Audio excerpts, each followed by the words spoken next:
Hello and welcome back to another episode of The Outer Rim Rambling with myself, the Outlaw Adam Neeson, joined as always by the Jedi Knight Danny Brown. Danny, how are you this fine evening? I am doing well. I'm doing well. The world feels like it's, restoring to some kind of balance again, which is Mm, good in our wee island. And I hope it stays that way. I hope, the good weather comes and everybody's just full of joy and happiness. As they say in the 90s, I can't get to the chippy, I can't get to the Chinese. Um, Yeah.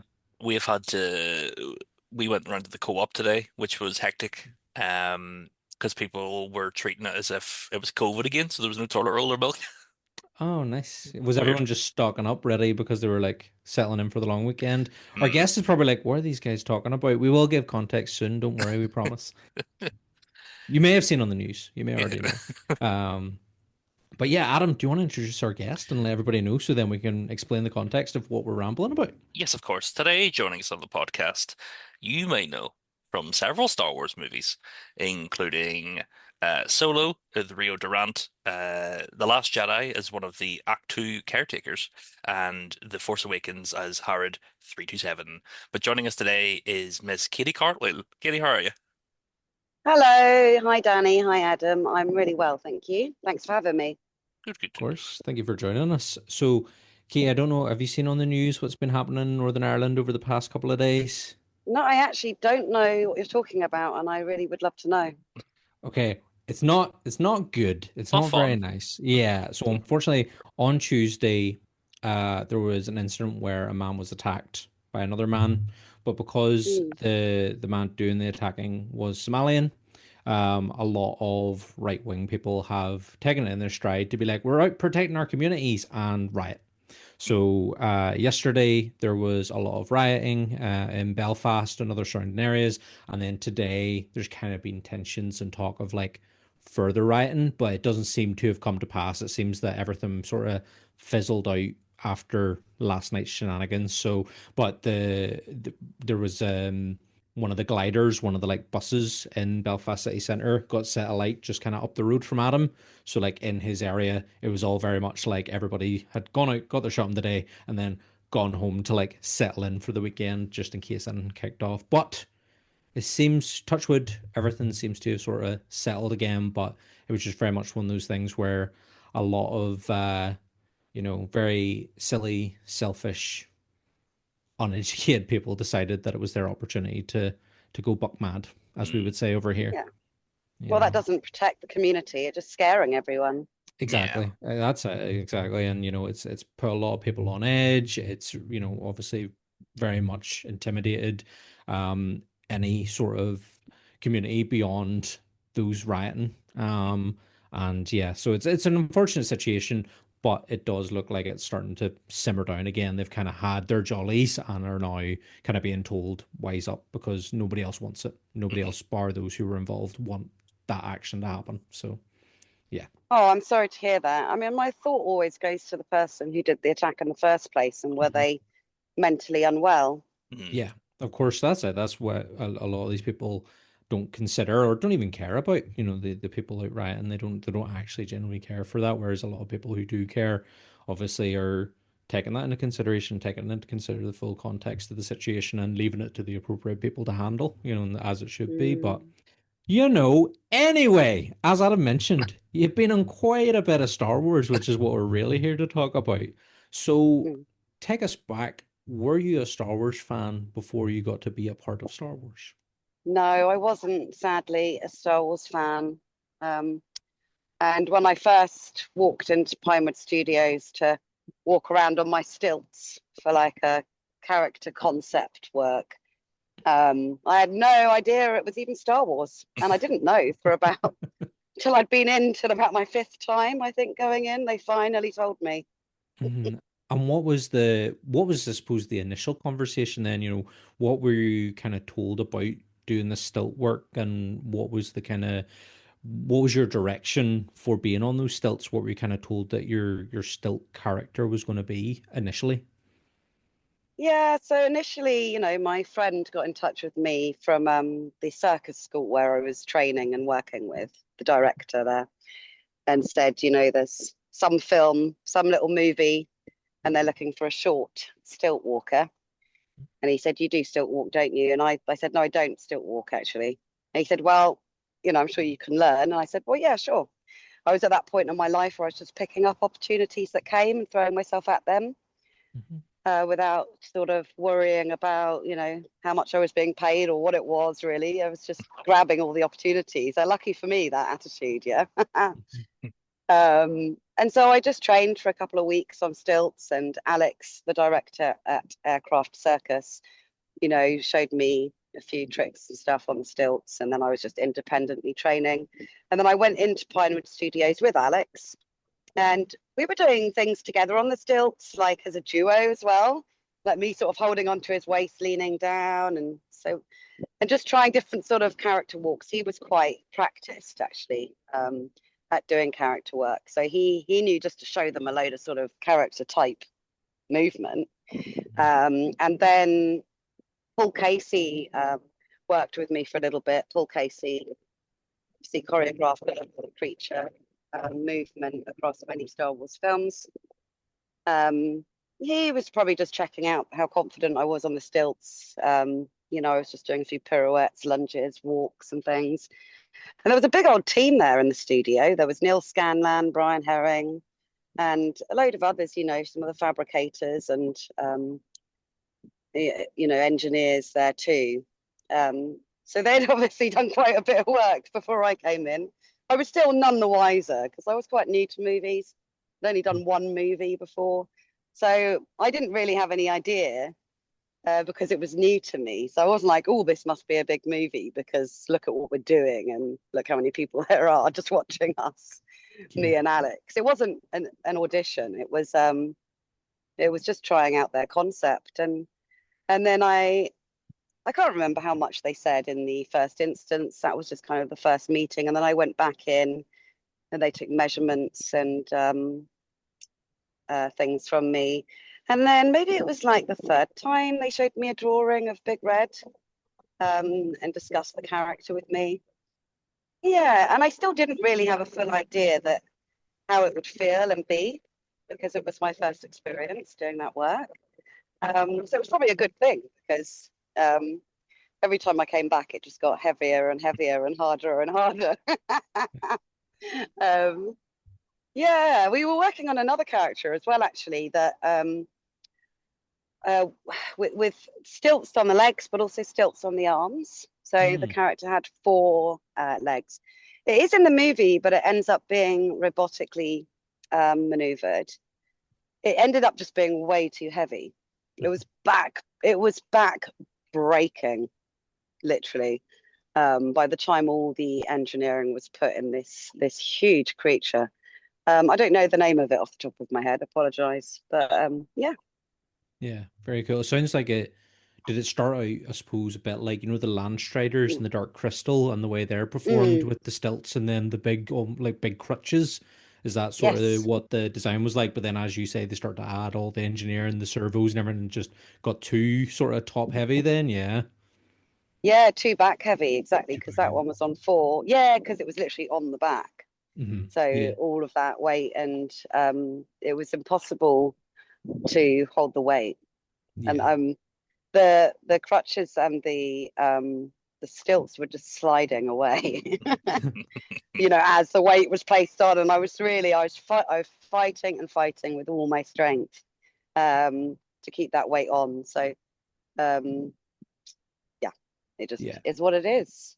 Yeah, I know from speaking with Hugh Spite, the puppeteer who was one of the Landstriders in Dark Crystal, they had to, whenever he was doing the Landstrider work where he was on stilts and had the crutches, they had Mm, to like basically suspend him from a crane. So whenever he was landstriding, so he wouldn't fall forward, basically, this crane he just kept him ever so slightly just on the ground, so they wow. wouldn't fall forward. And I was like, that's crazy. But obviously, just doing stilt work in general, that kind of, I suppose you always have it in your head, like I am a lot higher off the ground than usual, and if I come down, it's going to hurt. I suppose for you, is that something you're obviously trained in circus performing and in movement, and you know, Mm. do you still kind of get that kind of like, right, I need to be safe here. I suppose, especially on a movie set, health and safety is a big thing. Yeah.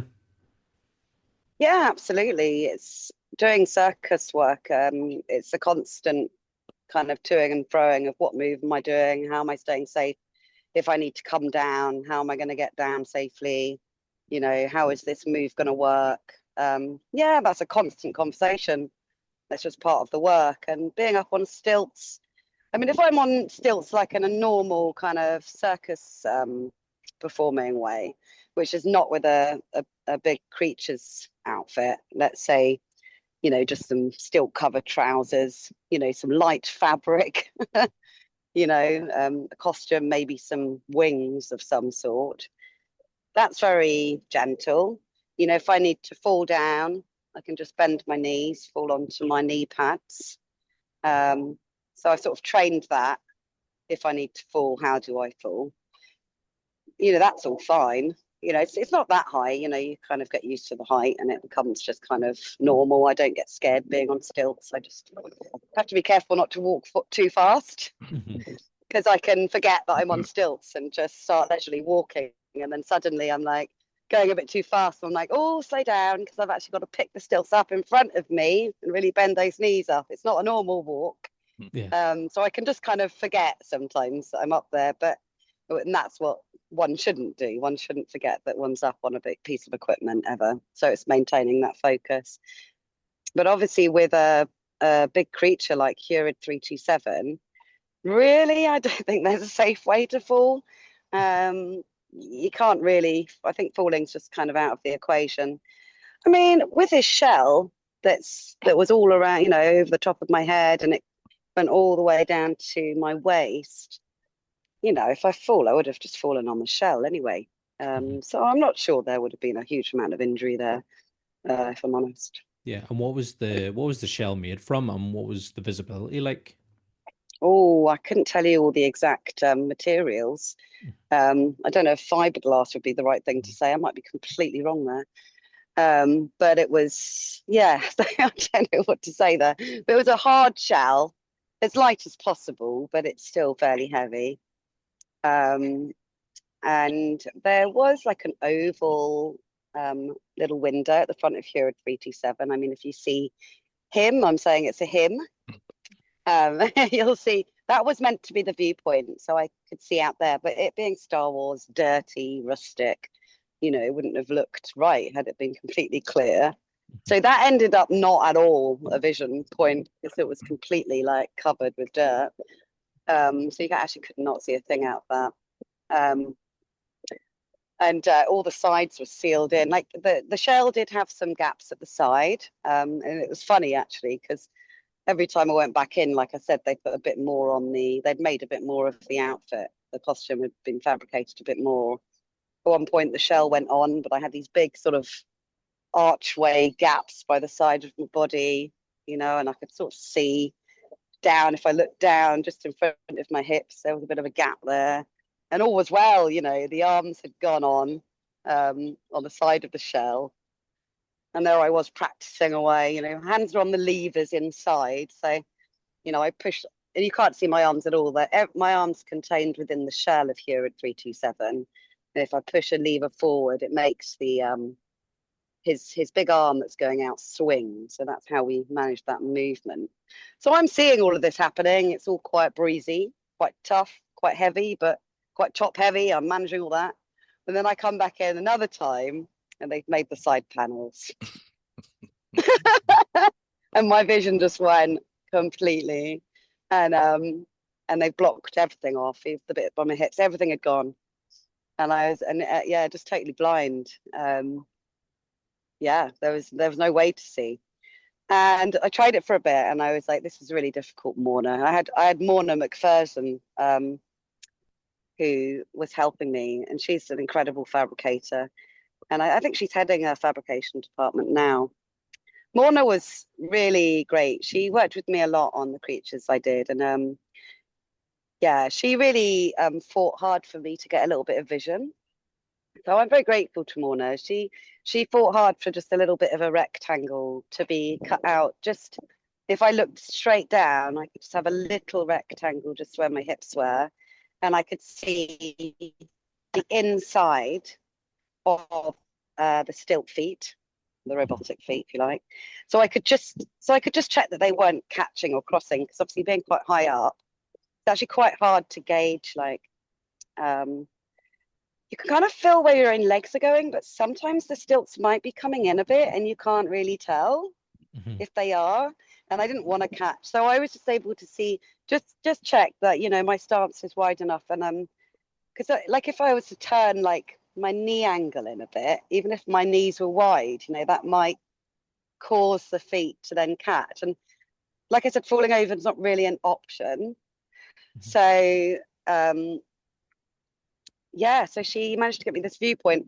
I mean, having to put the eyes straight down just to get that viewpoint, it's not ideal with a top heavy creature, because you want to stand up with a really straight back, and kind of really be looking straight ahead, so that you're managing the top heavy aspect. So, I had to really try and stand tall and straight and leaning back, but just sort of cast my eyes down without losing my posture. And that's how I managed it. It's still, that's really tough, trying to walk that with a tiny little rectangle of vision. But yeah, I mean, wow, how lucky was I to get that opportunity to do something that, amazing. I would say that is the most difficult creature I think I worked in, was Hurid 327. Yeah. And it's very cool because it's a different design than we had seen in Star Wars before. It's the first kind of droid of that kind we get to see in Force Awakens. So it's kind of cool that you get to be, it's your name against that. But I suppose before we get stuck into what else you've done in Star Wars, how about taking us back to where you're performing sort of career starts? When did you start getting into your circus performing? Yeah, I first started when I was 17. I did a circus 6-month training course with Zippo's Academy of Circus Arts. And Zippo's Circus is one of the largest travelling big top circuses in the UK, or in England, I think. Or they might go to Scotland a bit as well. And they, at that time, had an extra big top where they trained students. And that was in 99. Do you believe it? And when I got that, yeah, I'd fallen in love with the circus. It was suggested to me as by a careers advisor, funnily enough. I know they don't normally suggest something, So fun. that was so right for me, yeah. um, and I just was like, wow, that's it. Knew that's what I wanted to do. Yeah, so I went on a training course with them, and that's when I first started. And we were performing pretty much immediately, and building our acts and performing them. So that's where it began, in that circus big top tent. And, that being where I started and sort of fell in love with that traditional circus theme, that's still very much where my heart is. And when I'm in the big top tent performing, that is definitely where I feel most at home. Yeah, most alive, most free. Yeah. Yeah. And you ended up starting your own business with Circus Passion. How does that taking the leap, no pun intended, to being, a circus performer and then now moving to being the master and teaching other people? Yeah, it's just beautiful to teach others. It's lovely to pass on the skills that I've learned, and I still perform now. So I've kind of got the best of all the worlds currently in my life, where I'm teaching, I'm performing, working with different groups of people, and I've really established my business, so I know all the ins and outs of it. So I'm helping to run events, doing accounts, working out logistics. I was just thinking about this today. I'm very, very lucky. I'm an all-rounder anyway, and I love using my brain and my body in lots of ways, and I get to do all of that in my work. So I probably feel a bit in my prime at the moment. But my students, I've had some for many years, and some that started when they were quite young with me, and I've seen them grow up. And some of them have started leaving to go off to university, and that's been difficult for them and their parents as well, to accept this change. But I just sort of try and keep an open door policy where, anytime they're back in town, come come train with me. You know, they're alumni now. You know, we can become friends. They can come and train. They can come and work with me on jobs. So it's very much, you know, an open house and a circus family. And, you know, I hope that continues for as long as possible. Mm. And sort of being a circus performer, like it is a lot of hard work in terms of the physical performance, but also you're telling a story with your body. So Mm. when it comes to being Rio Durant in Solo, is that were you like pushed not to the limit, but like were you having to use every trick in the book to sort of bring forward that character? Oh, Rio was just beautiful to work on. I mean, just by far my favorite because I did get to use so much of those elements. Yeah, you're absolutely right. It was using physical elements, acting, I knew all the dialogue, you know, timing. I had to work with the other actors on screen. So there was such a lot there to think about and learn and memorize. So I felt like I really got into that character a lot. And yeah, yeah, it was great. Like physically, not, yeah, still very demanding, Mhm. but I did have my feet on the ground. So, you know, having done Hurid 327, you know, I felt like it was pretty easy there. Mhm. But it was still really demanding. You know, I ended up with, you know, lots of injuries and very demanding work, very restrictive costume, but wasn't a patch on Hurid. It's not too bad when you get to just look at Woody Harrelson all day. Mm. Oh yeah, oh my gosh, what a great guy. Yeah, he was so lovely. He's so down to earth and like just such a normal guy. Just relax immediately in his company. Mhm. Yeah, yeah. Actually, with everyone, and actually Alden Ehrenreich was really nice to work with. Mhm. Again, just a really sound guy, and he really cared, you know, about doing a good job. And I really admired that. You know, you could see him like warming up, making sure he was going in with his best kind of acting skills. Like I remember he was like running onto the hauler at one point. That must have been the scene where he was taking over the flying of the AT hauler from Rio, because it was the rig that we had up in that studio. And yeah, that big old train battle, yeah. Mhm. And he runs on to take control of the ship. But he was like literally before running on, like you know, psyching it literally in the wing, like psyching himself up, you know, at the top of this scaff tower, you know, where the ship's sort of balanced on top because it's got to move and stuff. So it literally was built up high, this really high studio. You had to climb up loads of steps to get to the ship. And it's like fully life size. It was like really there. The only thing it didn't do was fly. It did everything else, you know, it had a proper glass floor, you know, so they could do the shots from underneath as well and see what's happening inside the cabin. But yeah, I just never forget this thing with his big old coat on, like, and then he'd be like, action, then he'd run. Yeah, I was like, God, I really love the way he did that. I thought that's brilliant. You know, that's proper acting work. Yeah, great. Yeah, nice person to work with. Yeah, I suppose he had because he was kind of he had big shoes to fill with Harrison Ford, didn't he? You know, he's playing Mm, Han Solo, and everyone has such an expectation of that character because he's such a fan mm, favorite that I suppose he kind of in his head was like, I need to give this my all, otherwise it's not going to work for the audience, you know. And again, I mean, there's always going to be people who grumble, but I enjoyed his performance. I thought, you know, Solo, I think, is just a whole heap of fun. You know, it's that kind of nice just adventure. It's a good solid adventure, a good solid Star Wars adventure.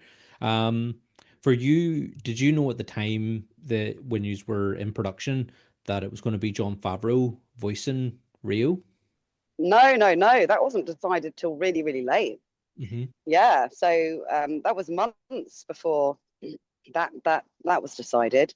Um, yeah, because it was at first it was going to be Dave Chapman potentially. He's one of the puppeteers that's done a lot of Star Wars movies. He's really good with voice. He's a very talented voice artist, and so he was putting forward a voice for Rio, and if I remember rightly, it was English gentleman voice. Yeah. Yeah, I think. Um, so yeah, and then it was when Ron Howard took over as the director. It was a little bit after that. Mhm. the decision to have Jon Favreau do the voice came about was way down the line. I'd already done loads of the shots for Rio before then. Jon Favreau's voiceovers came in. I didn't work alongside him, but then his voiceovers came in, and then we started matching the acting to his voice. But it was literally almost one of the last things we did. Mm-hmm. Yeah, I know, it's really interesting, isn't it? But we were just checking timings and stuff. Have we got all these timings right? Yeah. And did you work a lot with Lord Miller before it swapped over? Yeah, so over in the Dolomites, that was Phil Lord, yeah, and Chris Miller. And there was one shot that we did with Rio there, and the campfire scene. Mm-hmm. Yeah, they were doing a great job. They're very spontaneous and improvisational type directors. So that was kind of their way of working.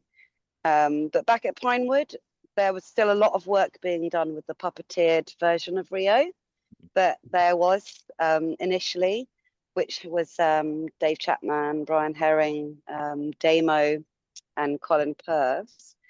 They were, the four of them puppeteering Rio. So I was meant to be almost just the stand-in, the body version for when the puppet couldn't do a certain movement. Because, for me to walk in a suit, I guess I can, for a start, I can walk really naturally as Rio would walk, obviously. And any acrobatic movement, like swinging, like we didn't know all of the movement that would be straight away, but certainly the switch of the seats and the AT hauler was an acrobatic stunt of how, which may not have been able to be done with the puppet. Yeah, so it was Ron actually that decided not to have the puppet version, but preceding that, Phil and Chris had done a lot of work, mainly with the boys with the puppet, and but I got to help them out with that. So we were helping each other with the movement and supporting one another and coming up with ideas. There was months of rehearsing and coming up with different material for Rio about how he would move and how he would cook the food and use pots and pans and flip pepper pots and, would he bake bread? What was he, doing exactly? And the boys, doing the puppet, they were incredibly creative and had a lot of ideas before I even came in and started with my training, which was the more sort of acrobatic training on the scaff frame that they had initially put up in Pinewood, where I was swinging around on it, working out what movement was possible, as if this frame was, the inside of the ship. How would I press a button? Would I use my foot? Would I use my hands? And meanwhile, the boys were on the other side of the studio. All four of them navigated into the Rio puppet, practicing all the kitchen, cooking action. So it was, a really interesting process. Yeah, I would say, is there a lot of, I suppose, whenever I think of Rio and Rio's movement, he is frantic but efficient, and he's very much like a wired up chimp, and that's sort of, was there kind of those references? What was the kind of, where were you pulling and where were the puppeteers pulling that kind of movement from? Was there sort of references and direction sort of given for that? Yeah, there was, I'm trying to remember exactly. I remember going through quite a lot of reference and direction for Inside the Ship. Well, I was given the script, which I independently worked out action for and memorized and then performed, in a show for one of the producers and for Neil Scanlon, and they were happy with that, and we sort of went ahead. And then we were just trying out different movement shots in the moment during shooting, different ways of doing different actions. With the campfire scene, because it was there with also the other lead characters, it was, for me, it was more about sort of catching the vibe of that scene. It was actually because like you said, Rio's like a wired up chimp. flipping all this stuff around. But he couldn't take over the scene and make too much noise and things, because it's actually a really sensitive, really sentimental scene, that a gentle scene with some quite emotional dialogue.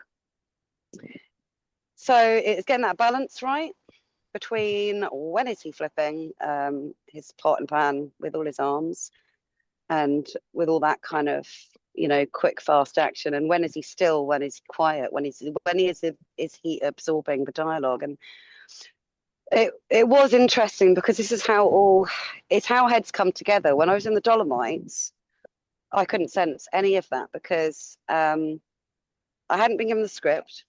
I had no idea what was being spoken about, what the scene was about.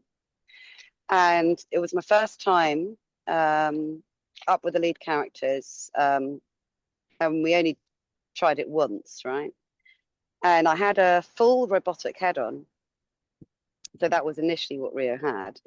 And obviously the glass eyes that are in these robotic heads, they steam up as soon as you've breathed out about 10 times. You can't then see anything out of them.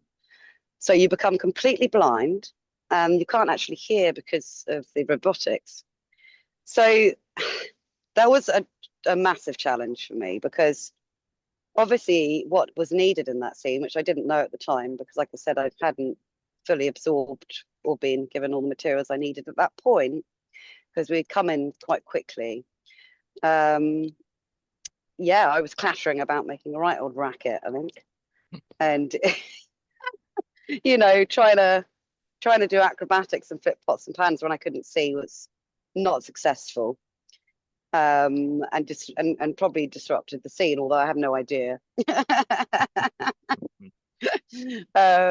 So Rio's head was then replaced with a stunt head, and Rio was given vision. I mean, can you believe it?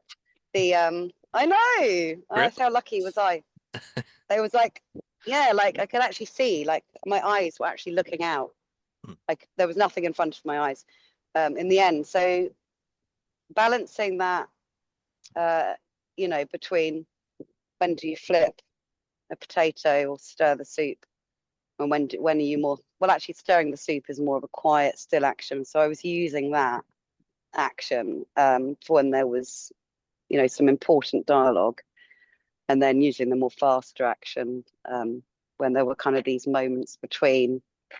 Now there's a great moment where, Rio sort of jumps down off the top of the trench down into the cooking area. And I mean, that was performed with, with the stunt team involved as well on a line, because it's actually quite high up. So if you've done that repetitively, you'd end up with an injury. And also Rio's quite heavy. Yeah. And we tried another stunt. We tried over and over again. Didn't quite make it in, which was the cartwheel. I'm so annoyed, because obviously my name's Katy Kartwheel. Well, my stage name is Kartwheel. So it's so annoying that it didn't quite work. The cartwheel out of the trench back up to go and get some of the food, the fruit that was or the vegetable that was being collected up there. And we tried over and over and over again, and it was easy without the suit on, cartwheel up there with a stunt line pulling you up. But with the suit, the restrictions on the movement, we tried such a lot with the stunt team. How do we travel it? Anyway, it didn't quite work, sadly. So I think he just sort of jumped up there or something in the end. And if Lucasfilm were to call you up today and say, we need you in our new project. You've got full lines. You need to ride a moped. You're part of a street gang, or we have this other role that is no lines, but you get to do lots of acrobatics. Well, which one are you picking?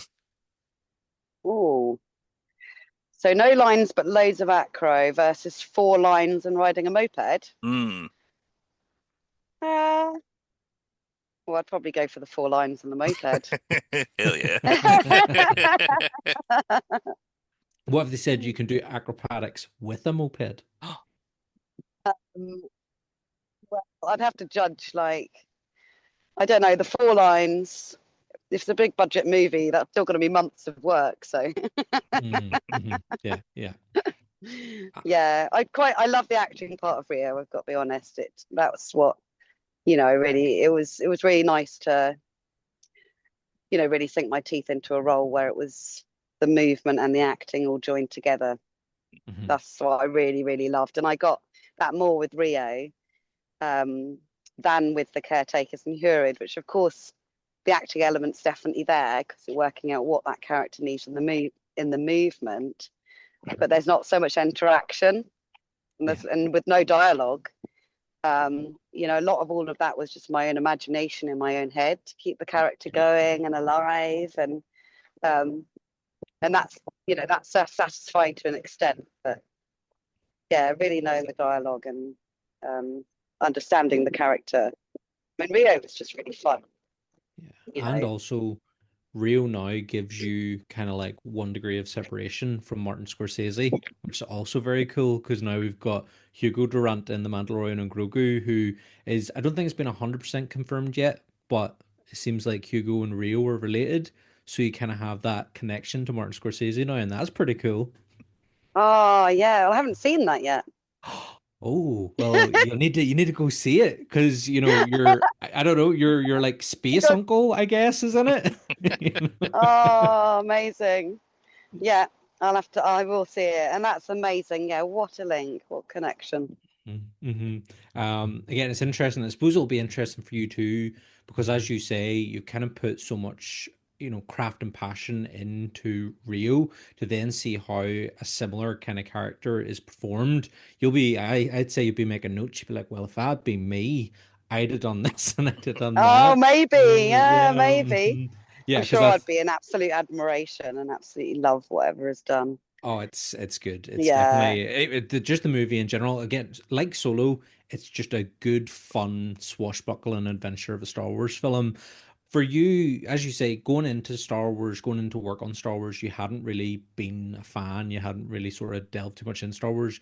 Having worked on the films, then did you go and start watching them? Did you start kind of dip into any of the other Star Wars stuff? Where you're like, I've done my job, I've done my Star Wars bit, I'm going back to my circus. Oh, no, I really feel, completely honored, to be part of Star Wars. And yeah, now I love it. And I love going to conventions and meeting proper fans, who know a lot more than I do about Star Wars. So I always find out such interesting things, that I didn't already know. So yeah, I've watched a few more of the movies, Hmm. and it's going to hold a special place in my heart for my whole life. And actually, the more time that goes by, um, the the more special it becomes. And I just love it. I think it's incredible, the world of Star Wars. I'm blown away really by the talent of all the people that are involved in creating it and how these massive teams come together and produce every millisecond on screen with such perfection. I really appreciate it. Yeah, it's they're incredible movies. Yeah. Yeah, so Yeah. I'd now say that I'm a fan. Yeah. Good. Good. We're glad.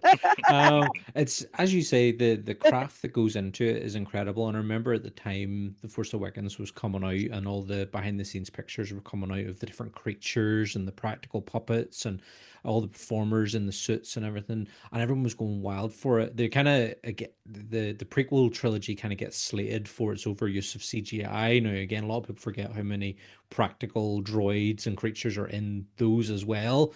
But Mm, Force Awakens really kind of brought to the forefront the use of practical effects again, and that's what people loved about the original trilogy. And JJ was like very keen to bring that back to it. So to kind of have you involved in that magic of movie making and getting to be one of those performers is sort of it's such a pivotal moment for the fan base that, as you say, is any wonder kind of when you meet fans, they're so passionate and enthusiastic to talk about it. And for you going to these conventions, like you say, the fans are coming up to you, they're teaching you stuff.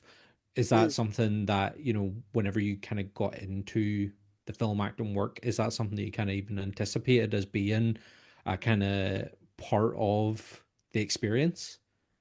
Not at all. And also that's not why I was there. Mm-hmm. And obviously I was there to do the job.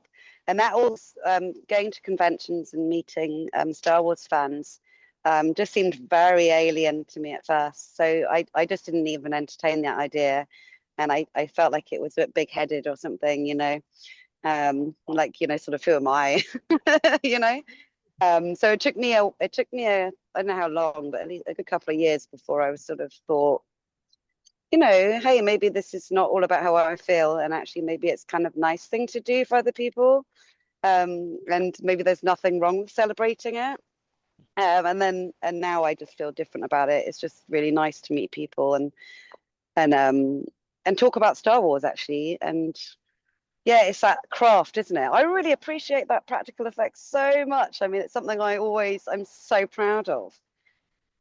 That most of these effects are not CGI.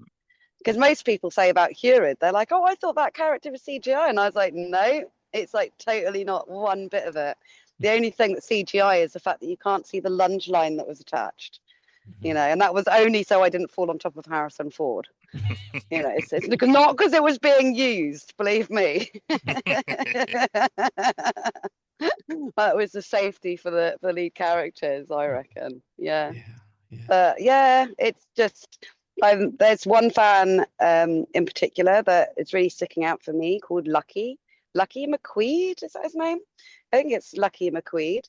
And I met him in over in Chicago at Star Wars thing over there a few years back, and he had made a yellow version of Hurid 327. And he contacted me before I got there and said, look, hey, I'm going to be here and I've made Hurid 327. And I was like, oh my gosh. So he sent me pictures and I told him a few things about how it was made because he was making it. Mm-hmm. That was it. So I was saying, oh, this and that was made like this and that. And he was building the thing.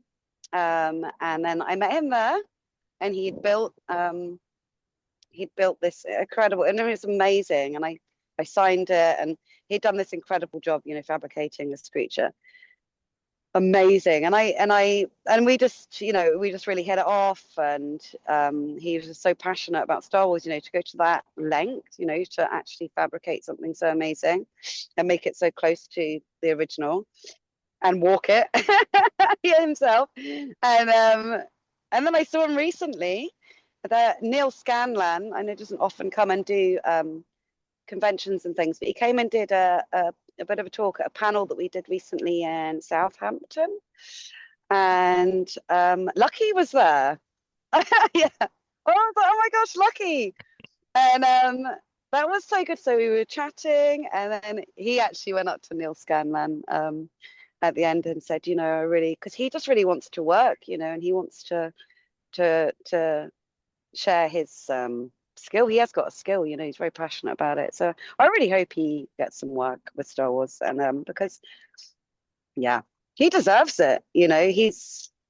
There's so many talented people in the fan base, isn't there, making stuff, and you're like, well, so many of them could easily be in the creatures department making these things, and it's funny how life works, isn't it? Because things just align, the way they align in life, and you don't always get to choose what you do.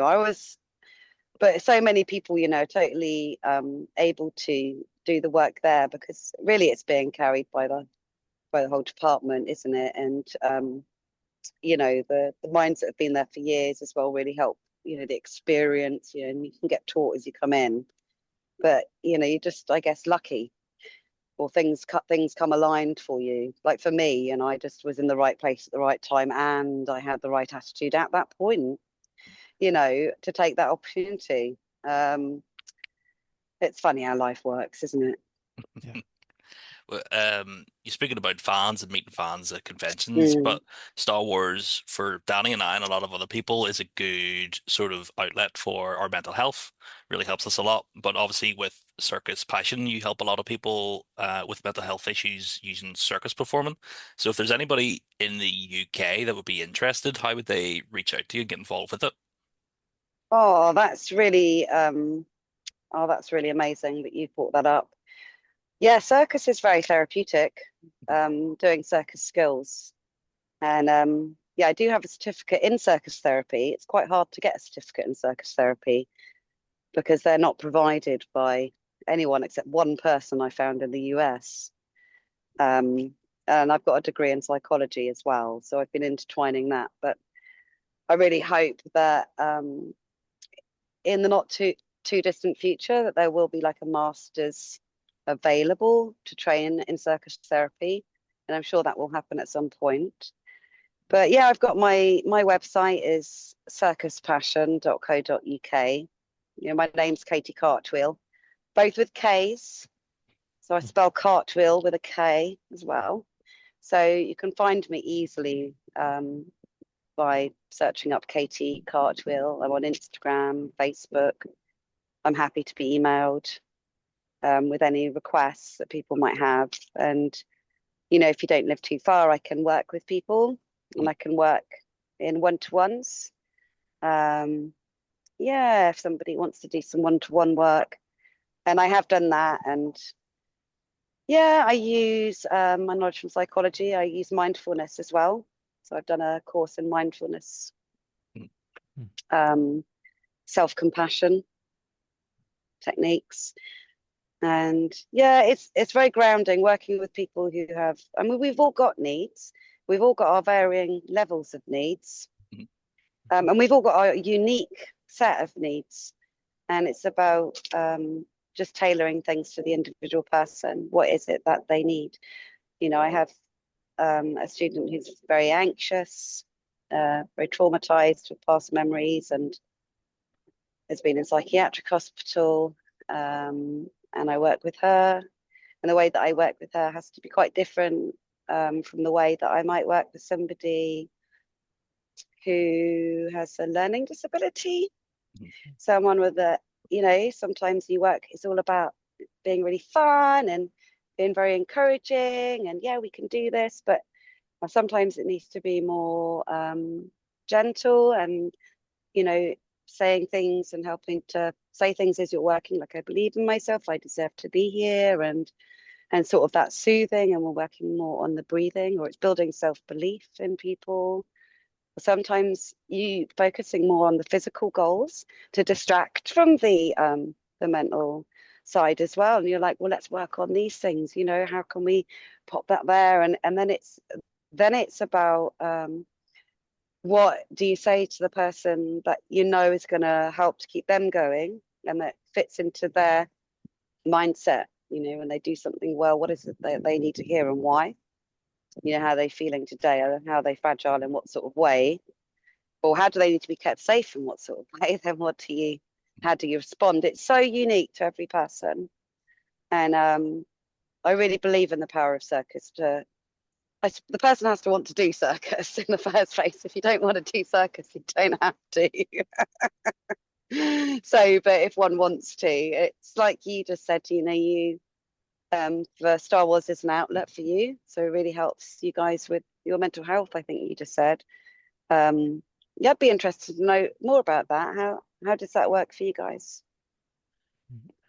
I find for me, because I've always kind of I've always escaped through film, and Star Wars kind of been like a constant with that. But then also you get the likes of the Jedi teachings. Like I'm very kind of influenced. I was never brought up to be overly religious, but I kind of got taught a way of life through Jedi, and that there kind of has sort of keeps me right and balanced. And there's always the kind of argument about Star Wars about good and evil, but the more you watch Star Wars, you're like, no, it's not just as straightforward as good and evil, and it helps you also kind of look at life and how we deal with situations in the world. Like we started this episode talking about the issues going on in Northern Ireland right now, but I can look at how conflict is discussed in Star Wars, and that helps me rationalize what's happening in our own world sometimes. So yeah, that for me is Mm. why Star Wars is so good and helps me. But Adam, I know you're sort of Yeah, same. It's like these people overcome difficult situations, whether it be a literal war or relationship problems. Like Han and Leia, it isn't just like kiss the princess and no, it's a happy ever after. So you can re reflect that back on your own life. And then just in like the simplest terms, it's just like I like spaceships, and it's a nice sort of escape to just sort of, me and Danny talk, what's your favorite spaceship? And like that is just it's um a springboard into like a conversation that we both enjoy. When maybe you don't want to talk about other things that are going on in your life, it's a joy to talk about these things that you truly like love and put effort into. And me and Danny do the podcast, and we always say the good in Star Wars. We never really talk about the bad because there's enough of that in the world. So, these podcasts with me and Danny are like little therapy sessions for us both because we get to talk with other people about it as well. Oh, that's so amazing. Yeah, what a blessing. Yeah, I found with the Last Jedi, I felt particularly like what you were saying, Danny, that I don't know, the kind of the way they were looking at life, and the nuance between good and bad, how there's not really good and bad, and how the Force is with us, and watching Rey's kind of battle, her internal battle. Mhm. Yeah, that moment in the Yeah, cave and self-reflection yeah, and yep. Hmm.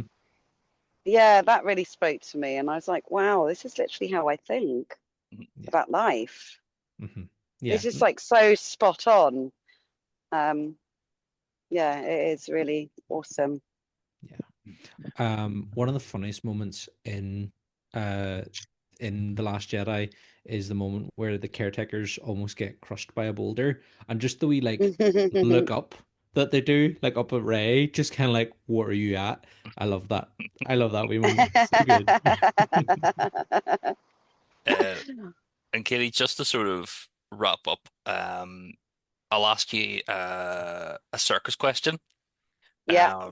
Is it true or is it myth that you can get like 10 clowns in one little small car? Is that a is that a thing that actually happens? Gosh, yeah. You could probably get more than 10 clowns in one car. Whoa. There we go. Myth confirmed. Yeah. You literally just keep squishing your equipment and clowns into the car, and then, it's a bit like Tetris, isn't it? You Mm, look at the car, you look at the number of clowns, and you say, okay, that head can go under the seat there, the body can fold in this way, legs over, okay, next one, feet there. You could easily get like 30 clowns in a car. Whoa. I need to see that. I need to If you see if you 30 clowns squeezed in a car. easily, yeah. And are you allowed to have heads and legs sticking out the windows? Does that Um, count? Mm, I think for I think comedy that's all right. effect. Yeah, I think for comedy effect, a wee Yeah, arm, a wee leg. Yeah, yeah, yeah. If there's a brilliant. Then make sunroof, it. even better. Yeah. That's it. Let's just make it 40 clowns then. But thank you very much, Katie, for your time. It's been a really interesting conversation. We'll put your link to Circus Passion in the description below so people can check you out and check out what we're talking about with the mental health stuff as well. But thank you very much for joining us today. Yeah, it's so good to be here with you guys. So lovely to chat to you. And I hope that everything settles down in Ireland. And I hope that all people involved all settle down, have a nice, happy life, including the guy that did the attack. Yeah. Yeah. Us too. Us too. Thank you. Yeah. Thank you very much, Danny, as always, as my wonderful co-host. But of course. And thank you, everybody, for listening. Check us out next week for more fun and shenanigans in the stars. And as always, we have friends everywhere. Goodbye, everybody. Bye-bye. Bye. Baby, though I chose to